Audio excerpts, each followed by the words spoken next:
Okay, recording.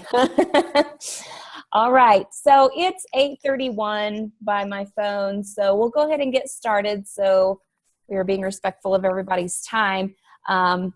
So like I just said, this call is being recorded. So if you missed it or you got in here late, don't worry, you'll be able to watch soon. I'm going to go ahead and mute everybody. We'll have some time at the end of the call to ask Audrey some questions. So during that time, I'll unmute everybody so that you guys can ask questions as you need to. So thank you guys for hopping on the call tonight. I'm excited about these. This is the first set of Zoom calls that I've pre-scheduled with guest speakers. So Audrey is our first guest speaker. Most of you know who Audrey is, but just in case you don't, Audrey Parker is our Sapphire upline. She's also my big sister. I say Sapphire loosely because she is very, very, very close to going diamond, like any time now. So that will be happening soon. So Audrey is going to tell us a little bit about her story, and she's going to talk to us about commitment in our business. So I'm not going to keep talking because that's the point of these guest speakers, so you don't have to hear me talk. So I'm going to go ahead and hand it over to Audrey. Well, thank you, Cassie, first of all, for inviting me to be on the call. I love this team. I love your passion and your drive and your ambition, and you guys are so creative. I love what you guys are doing to finish off the month of October, and I like these ideas that you're coming up with to end off the new year really, really strong. And so it's so inspiring to me, and it really is an honor for me to be able to get to spend some time with you tonight. So I know some of you know my story, but I wanted to go ahead and share, because I know we have some newer folks, and I wanted to share my story first. And then I was doing some work on the subject of commitment for a Zoom call last week, and as I started kind of digging in and looking at it, it sort of took me down a different path. So I want to share with you my notes and my findings on that. But I'll start with my story first. So about, maybe 13 years ago, I found myself suddenly divorced and trying to meet my financial responsibilities on a single income. And I had too much a month left at the end of my paycheck. And to replace a tire on my car would just send me into financial DEFCON 5. And so, it was really, really tight. I got one eye that's watering. So time out for just a second, okay?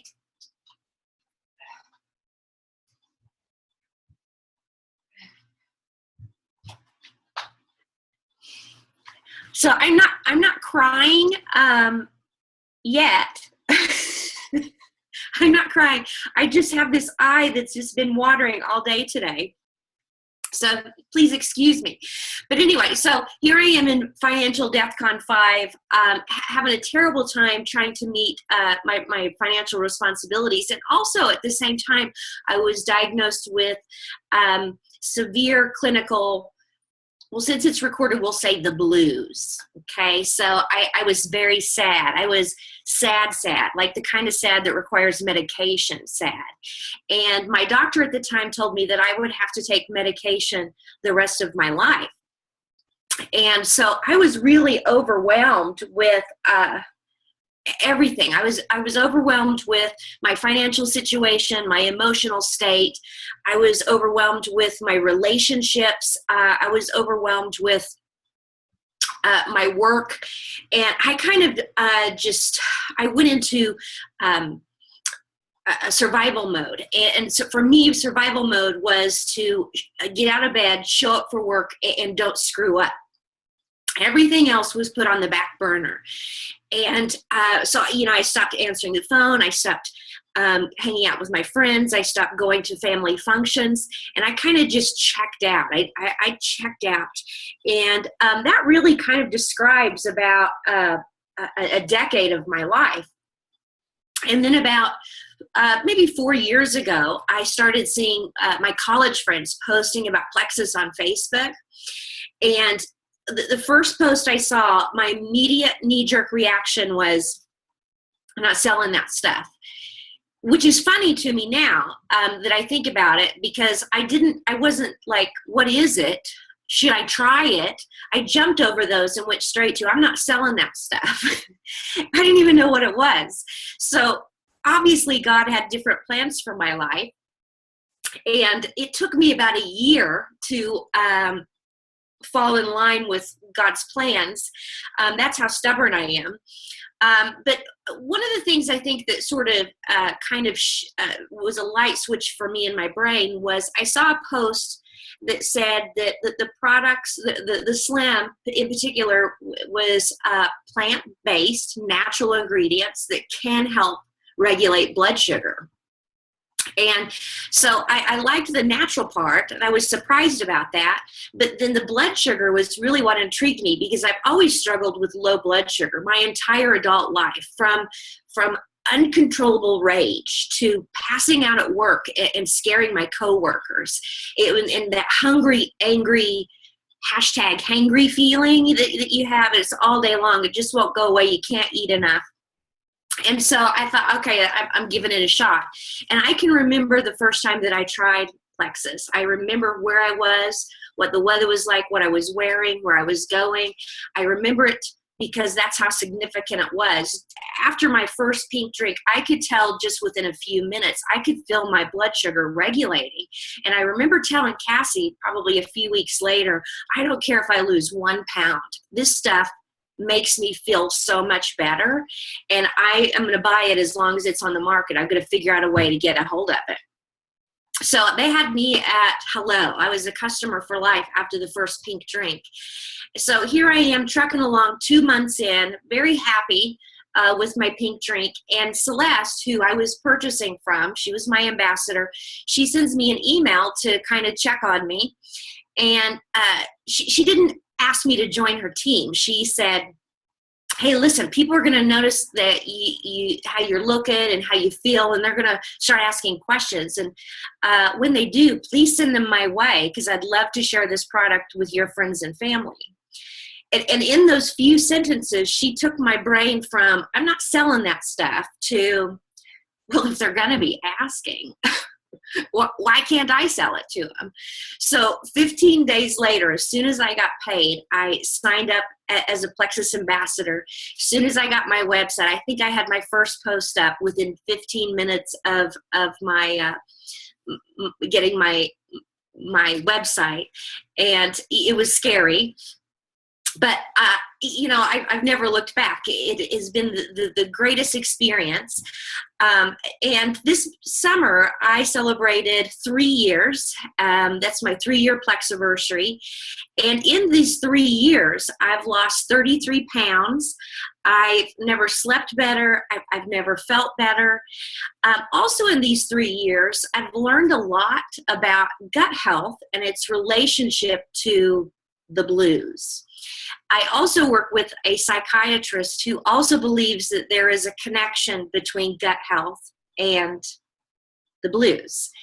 And under his strict supervision, in that first year, I was able to get my gut in check, and under his supervision, slowly stepped down off of those medications that I thought I was going to have to take the rest of my life.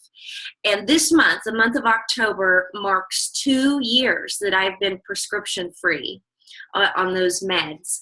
And of all the things that Plexus has done for me in my life, that is probably the most unexpected and probably the greatest victory for me personally. I got to trade in my 1999 Honda Accord for a brand new Lexus. I've earned 2 trips to Hawaii. I've got to enjoy those with my sisters. I got to resign from my corporate job of 13 years to do this full time. And I get to work with my sisters and my best friend and my mom every day. And what it's really allowed is for me an opportunity to restore those relationships that I've damaged so many years ago. And I tell you, when God puts a gift like that in your lap, a gift that restores your health, your finances, and improves your relationships with the people that you love, you can't help but want to share that gift with everyone around you. And of course, that's what I intend to do. So that's my story. And I'm just going to jump right into telling you a little bit about what I've been studying for the past week or so. I was looking at the subject of commitment, and there's been over the last week, a lot of self-reflection, and I've had to take a real critical look at my own commitments, my own priorities, and the way that I manage my time. And let's just say that it's possible that there might have been a bit of a breakdown at some point. Hopefully a breakthrough is right around the corner. But that's the thing about self-development, is it's uncomfortable. Somebody told me once that if it's not uncomfortable, you're not doing it right. So I think I did it right this week, because it was extremely uncomfortable. It's not easy to take a look at the stuff that you're not doing well and to own it. And then to circle back around with an action plan to improve. It can be downright painful. So tonight, as I go through my notes, everything that I'm speaking directly to me. My hope is that you'll find something from this topic that you will find useful for yourself. So first, I want to talk a little bit about the emotional roller coaster that is this business. Hold on a second. I got something on my screen now. Okay.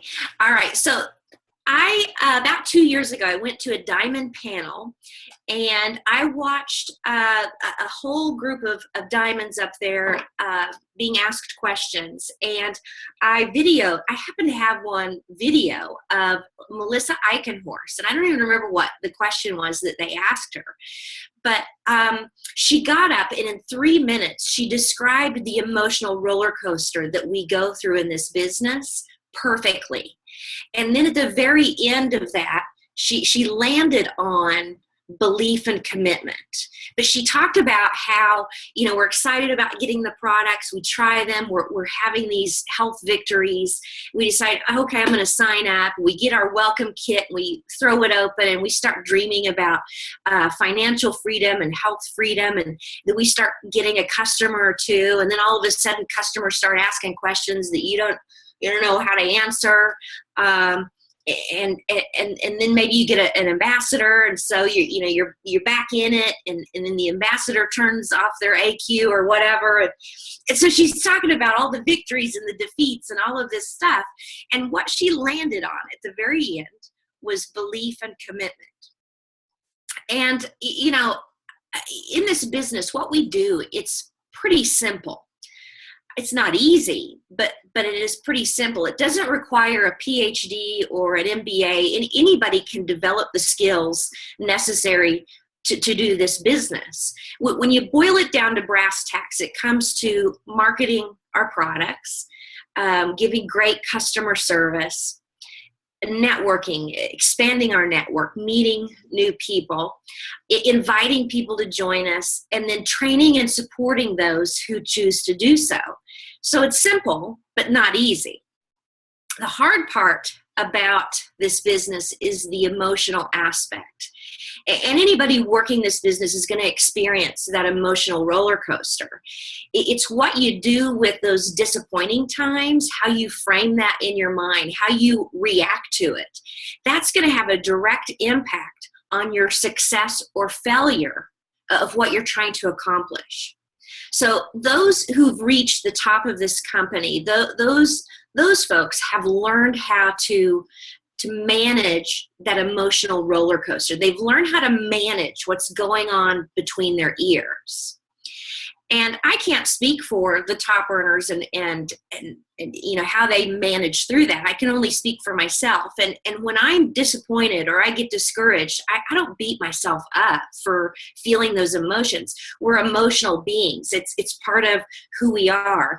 And without the lows, ultimately the highs wouldn't be so sweet, So, during those low points, one of two things is going to happen. Either it's going to push you into growth and learning, or it's going to push you into defeat and giving up.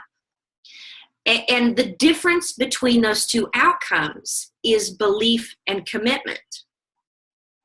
So yeah, when I'm discouraged, I don't beat myself up for feeling that emotion.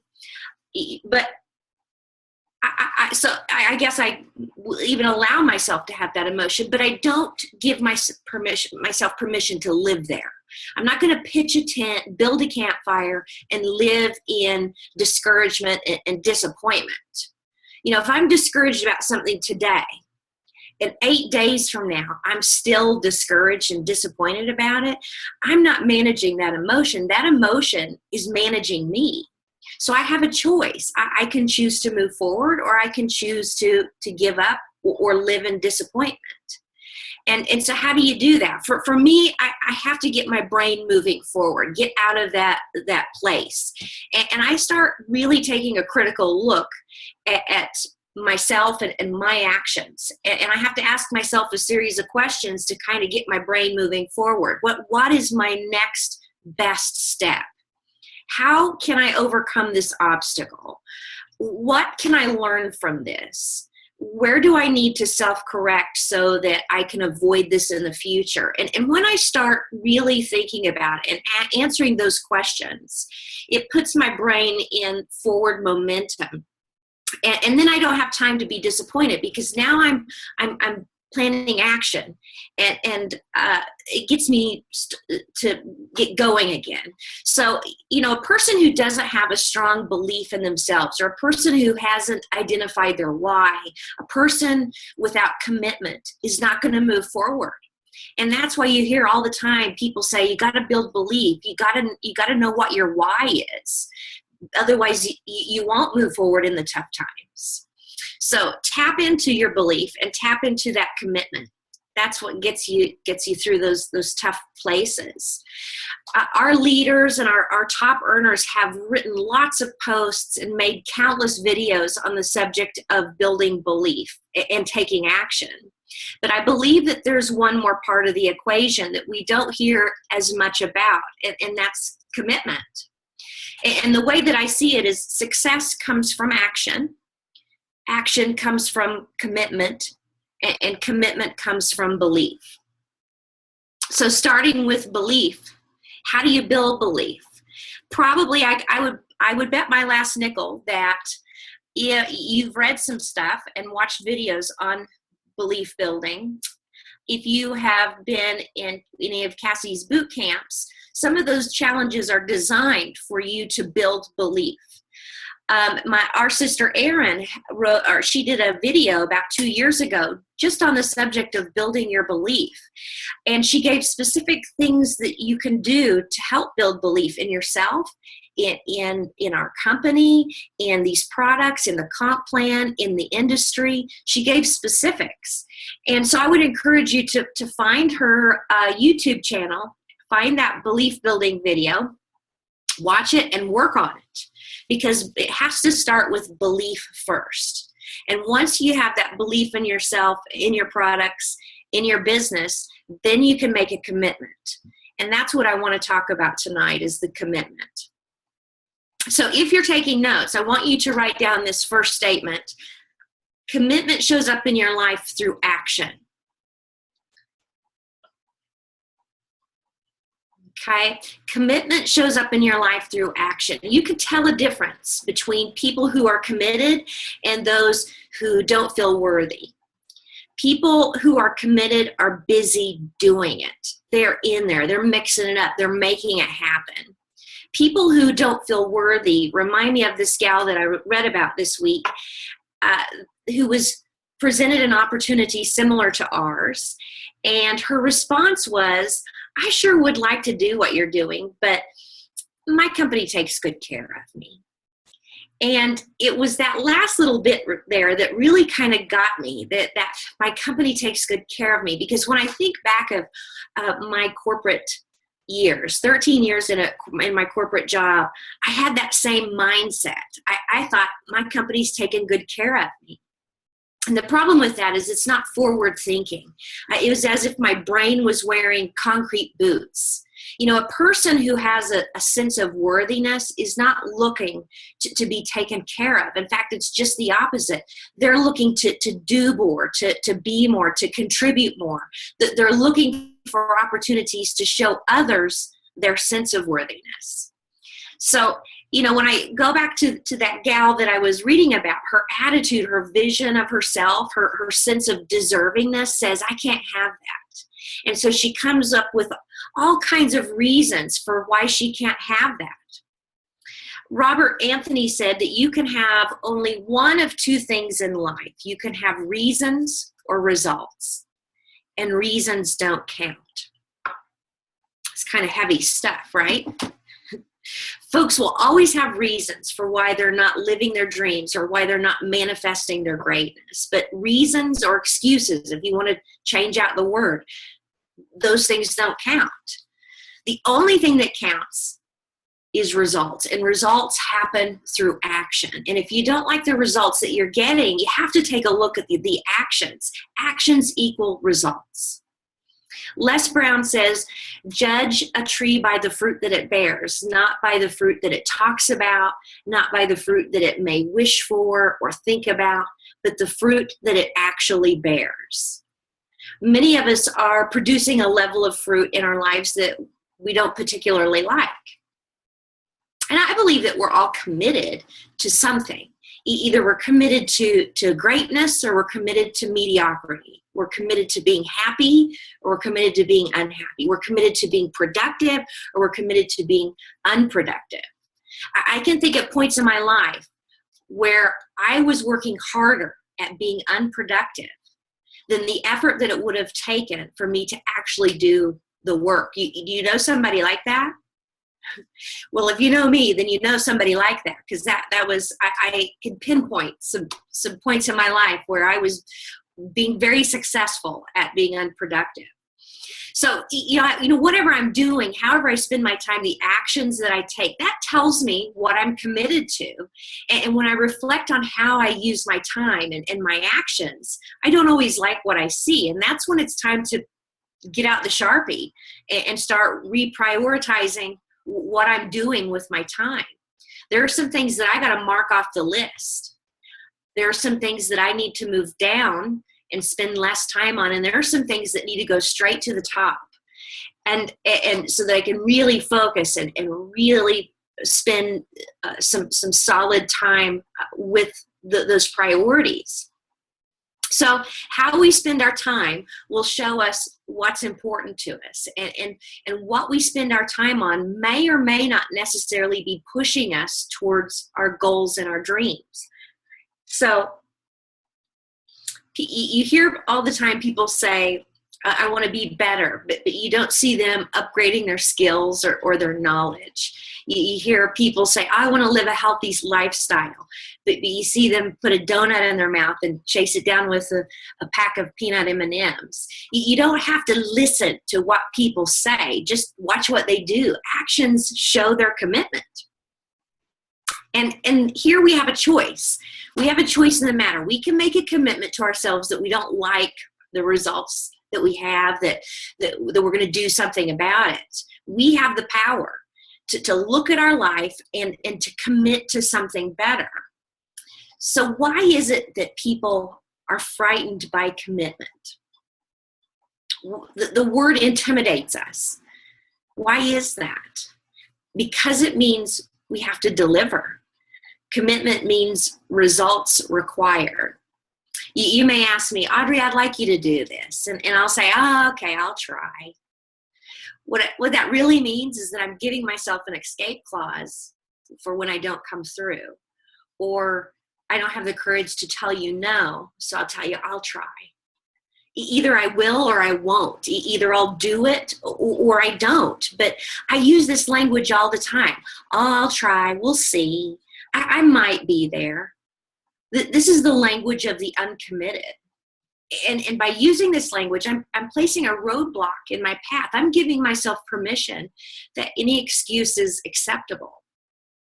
We know that reasons or excuses, they don't count. When it's all said and done, at the end of our lives, the things that we regret the most are the things that we didn't go after. Commitment means no excuse is acceptable.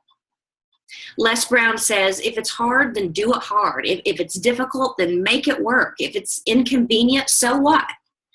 You see, there might have been some people tonight that made a commitment to be on this call, but something came up and they gave up on that commitment. And that's what we do with our big dreams. We don't honor our commitment to ourselves to go after those big dreams.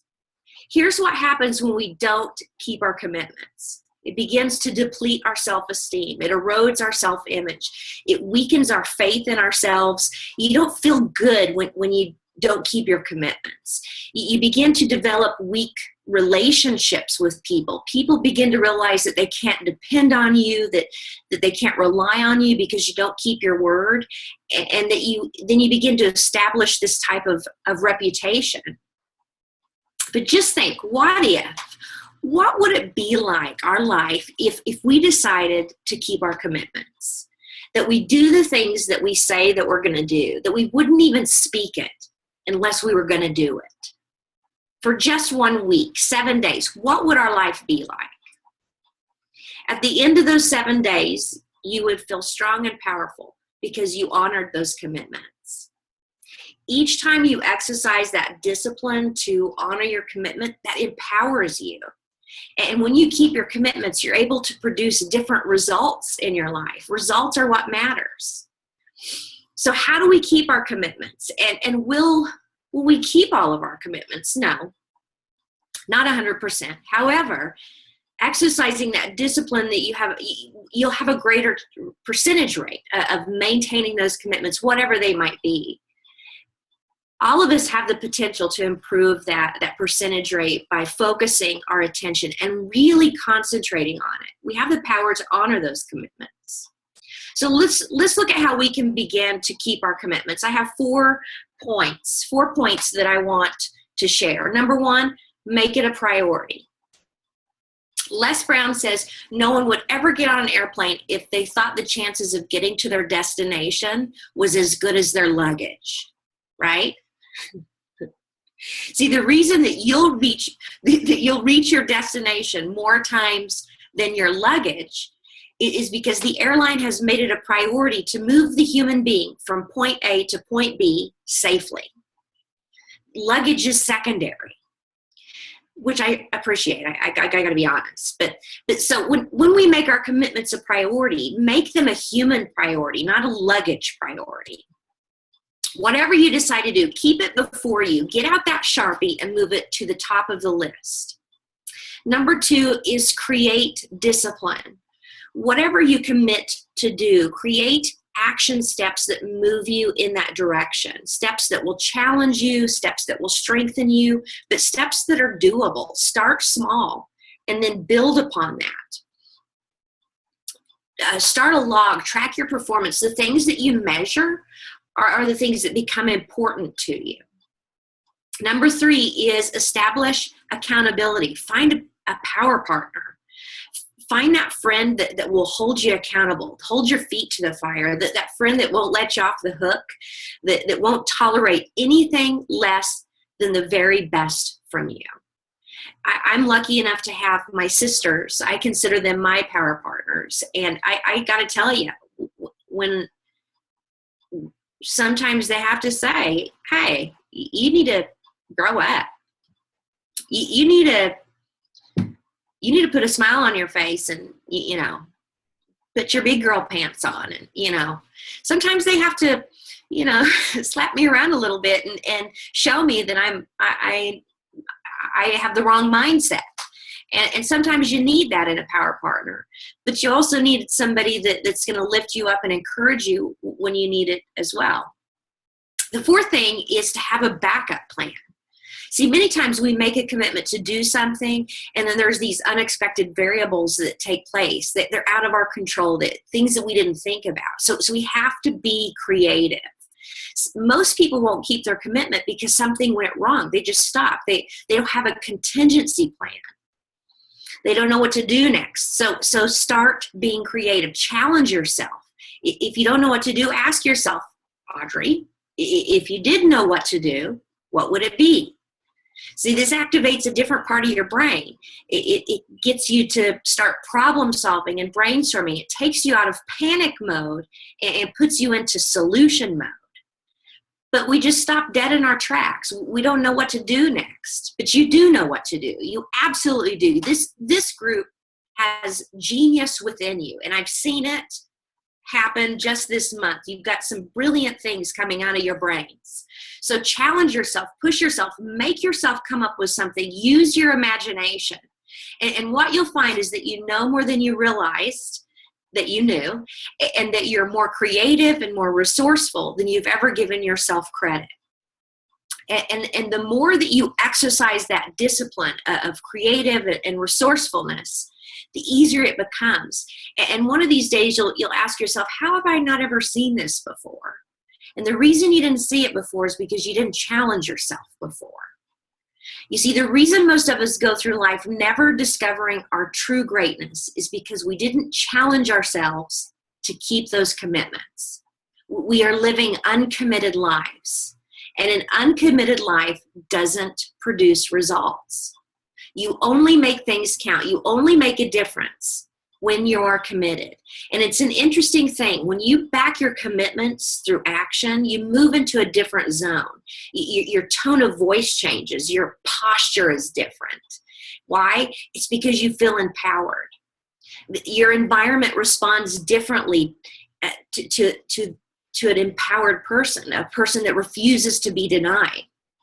You have the power to go after whatever you want, but you got to be willing to face disappointment and not have the support and be lonely and doubt yourself sometimes and be rejected again and again and refuse to back down until you accomplish that goal or that dream. Nothing can resist a person who has that kind of commitment. So don't short circuit your dreams with fear or anger or envy or laziness, or by simply giving up. Bob Hellig says, commitment means doing what you said you were going to do long after the mood you set it in has left you. And he's talking about action. Doing it when you don't feel like doing it. Commitment means honoring your words, standing up for your life's dreams, recognizing that you're valuable and that you have something to contribute, that you are worthy. That there's nothing more powerful than a human spirit that has made a true commitment. So my call to action for you tonight is to identify that dream that you're not willing to give up, whatever it is. And it may not even be plexus related. Maybe you want to rank up for this October incentive or re-rank. Or maybe it's a relationship that you're wanting to repair. Maybe it's a change in your mindset. Whatever it is, identify what it is and take action. Make it a priority. Establish daily discipline. Get creative. Let me back up. Make it a priority. Establish daily discipline. Identify your accountability and get creative. So challenge yourself. Have a contingency plan when things don't go your way. But the most important thing of all is don't give up. So I want to thank you guys for your time and your attention tonight and for putting action behind your commitment to be here. And Cassie, I want to thank you for letting me be the first of many Zoom guests. It's an honor, and it was certainly a pleasure. Well, thank you so much for all of that. My hand has a cramp in it because I was writing so fast. I'm sure everybody else had smoke coming off of their notepads too. So I'm glad it's recorded because I'm going to have to go back and write down some of those things. But thank you for that. I think it's always good to hear those things, and like you said, it is a little uncomfortable to hear that sometimes, but it's definitely necessary. So I am going to ask one question, and then I'm going to open it up for, we have about 10 minutes worth of questions that, sorry, we have about 10 minutes worth of questions that I can hear that. Sorry, 10 minutes worth of questions so we can pick your brain a little bit. So my question is, what is your number one tip for getting to the next rank in the business? So what do you think was the number one thing that you did to get to the next step? Well, as far as I always look at my business at two sides. So I look at like the sales part of it and the team building part of it. So there are two different things going on in my brain. And with the sales part of it, follow up. Really look at the customers that you have and look at who could be a possibility as a business builder. If they're not going to be a business builder, they're probably fine right where they're at. But and also follow up with your potentials, people that haven't pulled the trigger yet, that haven't decided to go one way or the other. So as far as the retail or the sales part of the business, the follow up is huge. The other part with the team aspect is I would say run with your runners. Run with the people that are showing action, because action eventually is going to produce results. But the thing is action and results are not going to happen right at the same time. People are going to have to put action in for 60, 90, 120 days before they start seeing the seeds sown. And so people sometimes get discouraged before that time frame, but before their season of growth. And so I really would pour into those folks and continue to push for action and really help them to look at how they can build belief. But run with the people that are showing action. Everybody else if they're not showing action, they haven't made a commitment to build the business, and what it is, it's going to be painful for you. Okay. So work with your workers. Okay. And you can do a whole lot with a few people who work very hard. Okay. When I look at my business, I have about 30 level ones. And out of those 30, I probably have 12 that are active, that are buying product every single month. And out of those 12 that are active, I have 4 business builders. I have 4 people those 4 legs that are making my business what it is today. So the thing is, you just gotta keep adding, keep finding people that want to be a part of the team, and then let them decide. Let them decide where their commitment level is, and then you work with your runners and help them get to where they want to go. Does that answer your question? Yes, absolutely. Okay, you guys, I'm going to unmute you so you guys can ask your own questions. Okay, everybody's unmuted.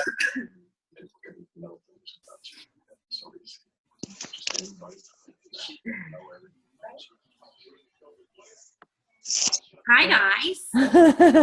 Any questions? So I have a question. Okay. Chelsea. Okay, so I have a girl that's a customer, and she owns a fitness boutique, and I think she would be amazing because not only does she have a great clientele, but I've talked to her about it in the past, and her worry is conflict of interest. With she's a fitness instructor and owns it's a rowing company or boutique, but she's just worried about conflict of interest, I guess. Doesn't want to push away her clients that are coming to her studio with plexus. So how would I go about, I guess, advising her or talking to her about how she can keep it separate? Because she does have a business Facebook page too. So yeah. Anyways. So have you heard of Jordan Reynolds? You know who I'm talking about? Yeah, she lives in Edmond. She's actually my best friend's other friend's cousin. Okay. Yeah. You know her personally? No, I don't know her personally. Okay. Well, I would follow her, and she does a lot of Facebook Live. She does Zumba as a business on the side. In fact, and you know her story. If you're that close connected, Yeah. we all know somebody who knows Kevin Bacon, right? Like 7 degrees of separation or something. But anyway, what I would do is follow her, because she really, she will, if you follow her story, she's going to be able to answer your question, because she's doing exactly what you're asking your friend to do. She's got this whole Zumba business, which she's built her empire partially. In fact, all of her Zumba customers are on Plexus, and some of them are on her team even. So, but all of them are taking Plexus and very, very happy with the product. But what I would do is I would encourage you to follow her and just listen to the things that she says, and see if you can pick up anything that might speak to your friend. Does that help, Chelsea? Yes. I think that definitely does. I think she just, took out a huge loan about 2 years ago to open up this fitness studio. Uh-huh. So I'm trying to tell her, like, you could pay off your loan so much faster, and you have such a huge network. But yeah, well, see, the way I see it is, when I go to the gym, they sell socks there, they sell bottled water there, they sell all sorts of other things besides just gym membership, right?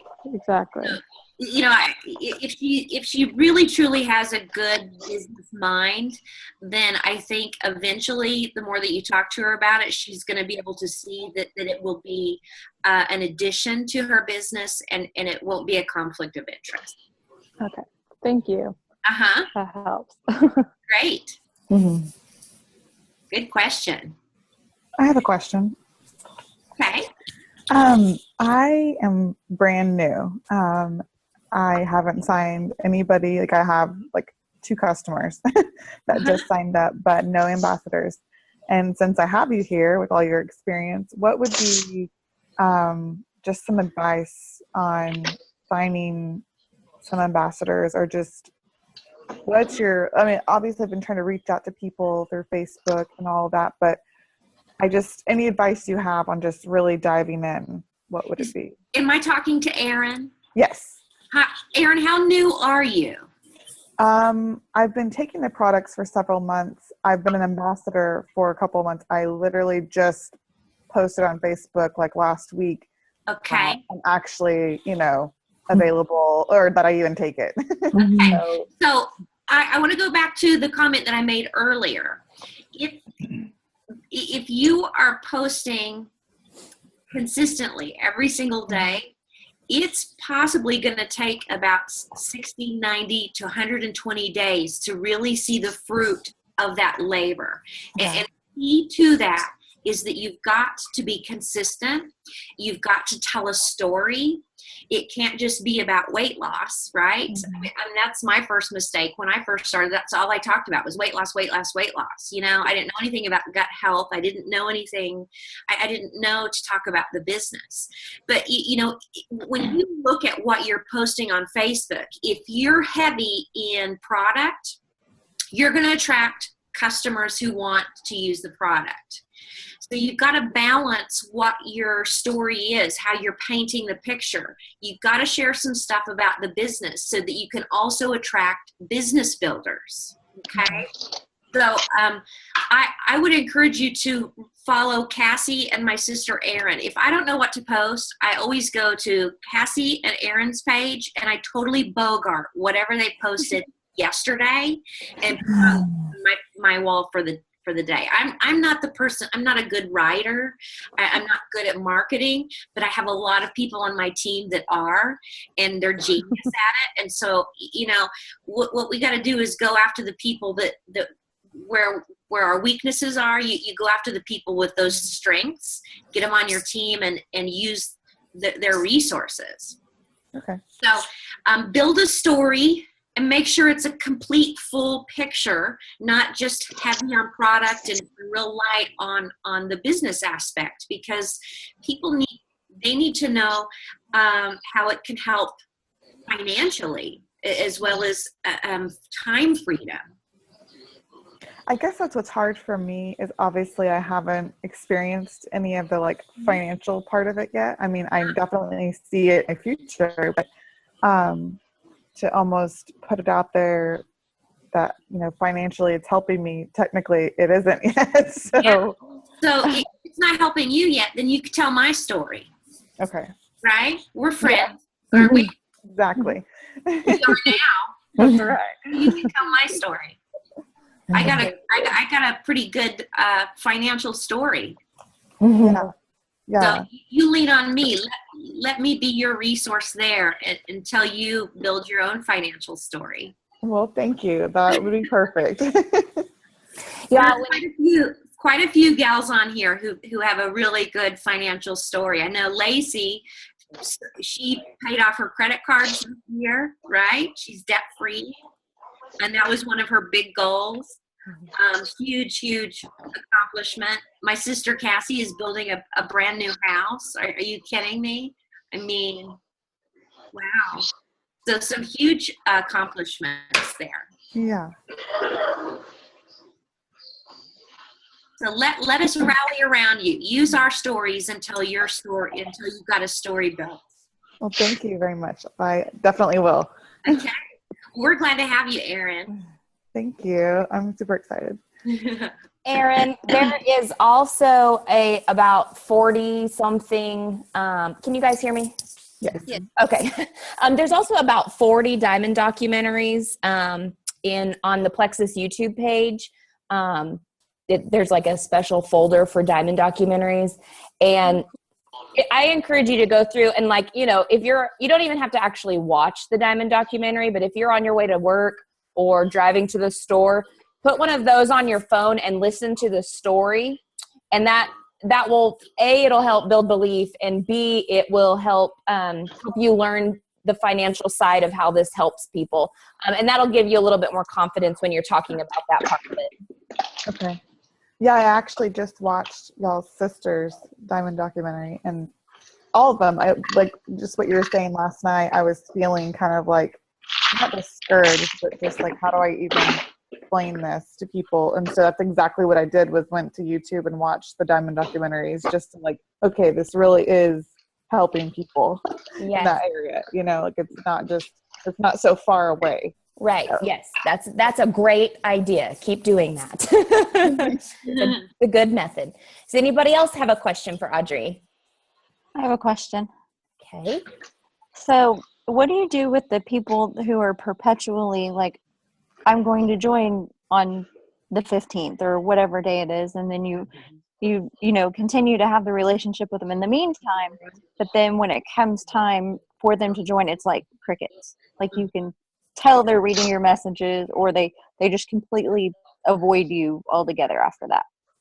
Leslie, that is a brilliant question. And I have 3 people right now on my list who I have been talking to them about the products and the business for 3 years. 3 years. And the thing is they don't know who they're messing with. I am much more stubborn than they are. And I don't give up very easy. Now, one of the 3, this month, she decided to sign up, and for some reason, I don't know what she did. It was user error, and she ended up buying as a retail customer. But whatever, victory for me because I have a new customer, right?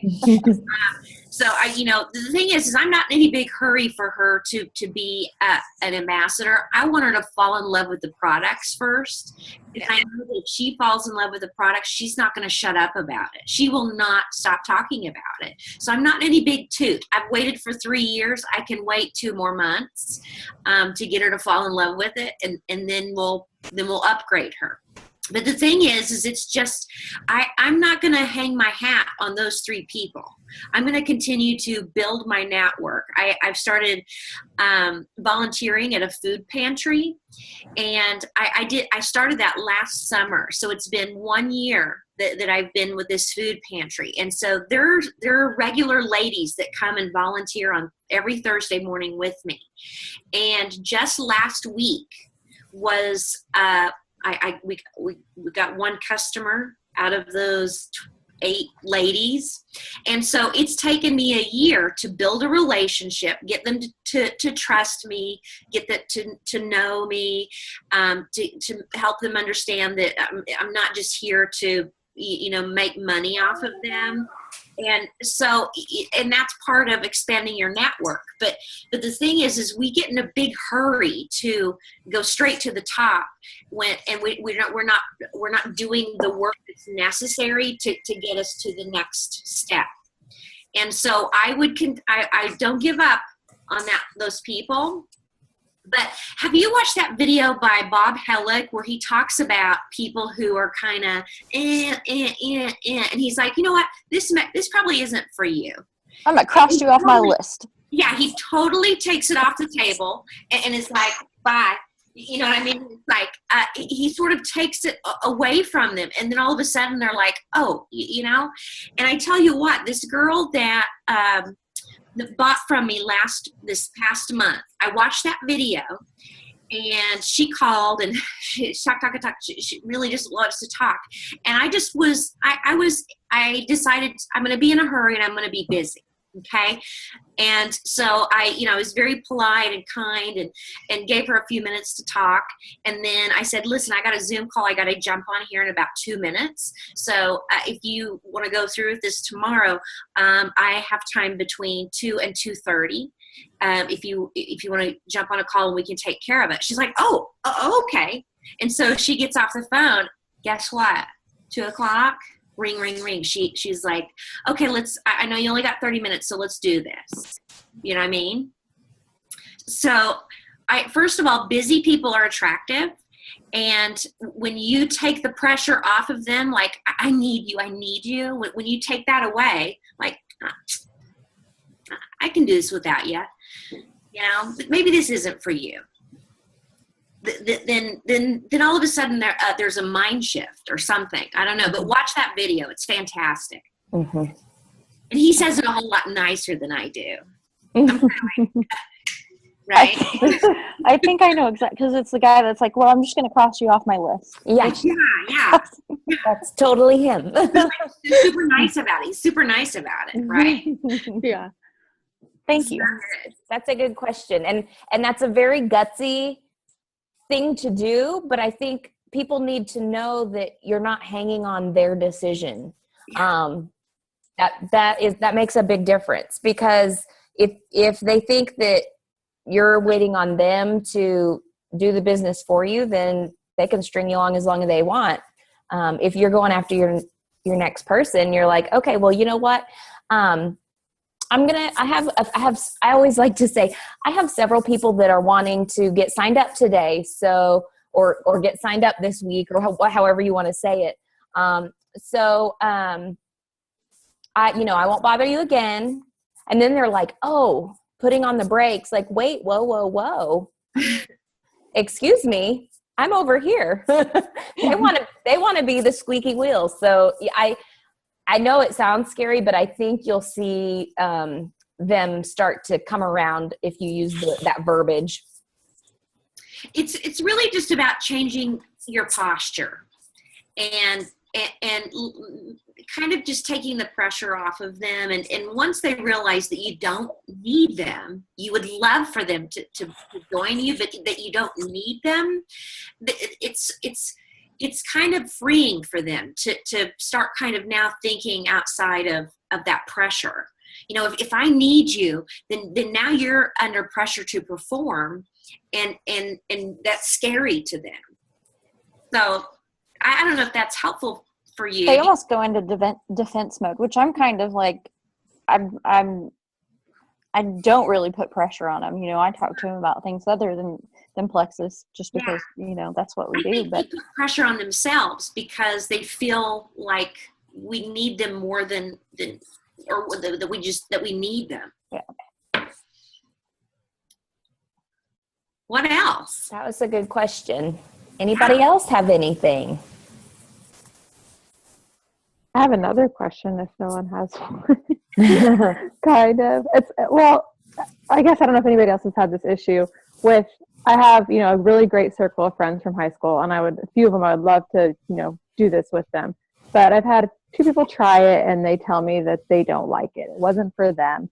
So in turn, those people have told our circle, you know, my circle of friends, that it's not real. It doesn't help. So I'm here like, hey guys, I look great and I feel great, but just with those 2 people saying that it didn't work for them, it's kind of shut off my close knit of friends. So I guess I've just been telling myself I just got to keep trucking along, but it's definitely a little bit discouraging. And one of the girls, I'm trying to, maybe I've piqued your interest of giving it another go, but I don't know if she'll do it. You know, the thing is you got to just be patient with some of those folks, because always when somebody says, you know, it doesn't really work for me, I always in my mind, whether it happens or not, always in my mind, I'm like, they'll be back. Just give them 30 days without the product, see how they feel without it, they'll be back. I always say that, and I say it out loud. I mean, like, I claim it, they'll be back. So it's like I'm using that posture again, where it's like they need this, and they'll be back. But also, I want you to also look at this, that circle of friends. That's not your entire circle of influence. And when you were talking, I was thinking about Jenny Stanley. Do you know Jenny Stanley's story? Yes. We call her Mother Plexus because she's the one who kind of really started it for all of my friends, and she was the one who talked about Plexus for a year before people really started jumping on. And when Celeste joined her about after 8 or 10 months before she joined her, it was when people started asking questions. It's when people started joining her, that's what gave her credibility, I think. But the thing is, she never gave up. In that long period of time, she was like that crazy guy dancing on the side of the hill at the hippie convention all by herself, you know, and nobody's joining her. And then all of a sudden, Celeste comes up there and starts dancing. And now there's a crowd of people dancing around Jenny Stanley. She's still Mother Plexus. So, you know, your circle of friends sometimes are going to be the hardest. But that's a small group of your influence. And that's where you want to get creative and get resourceful. Oops, sorry me. That's where you want to get creative and resourceful and look outside of that. Don't get your mind stuck on just that little group because they're going to come around, and you tell yourself they're going to come around, and you walk around like they're going to come around, and you have a swagger about you like they're going to come around, because they do need these products. Okay. So thank It's you. about your mindset and what you tell yourself, and that's going to be projected out of you. Our sister Erin is a good example of one of those people that had to come around. I'm sure you watched her Diamond documentary. So those 4 girls that were sitting around that table, 2 years prior to that, they were sitting around that same table, and Jenny was the only one that was a Plexus ambassador. Celeste was a customer but wasn't selling it. If you've watched Celeste's story, you know that she was a mama and she didn't want to have anything to do with network marketing. Suzanne was a teacher. She didn't know she needed to be an ambassador to have what she wanted. So really, Jenny was the only one that did that. And it was like the whole weekend was kind of this almost awkward, like they didn't want to hurt Jenny's feelings, but they thought she was a little bit cuckoo bananas. And then Celeste, that, you know, like Audrey said, Celeste jumped in, started dancing with Jenny. And then Suzanne jumped in and started dancing with Jenny. Our sister Erin was like the holdout. I mean, like the holdout. She was like the friend that you really wanted on your team, but you thought she was smarter than you and you didn't know how to talk to her about it. And that's exactly how they felt. And she finally came around, and now she's a diamond with them also. So it's don't put all your cards, don't put all your chips on the table for that group of friends, because probably the people that you least expect to be your biggest workers, you don't even know that they're going to be on your team. They're like not even on your radar, and they're going to surprise you. They're going to be your biggest builders. I've experienced that. Some people that I thought were really going to take it on home did not take it home. And the people that I had no idea were going to do anything are the ones that are taking it home. So just don't put all your chips on the table for one special person until they prove to you that they're going to do it. Awesome. All right. We have time for one more question. Anybody?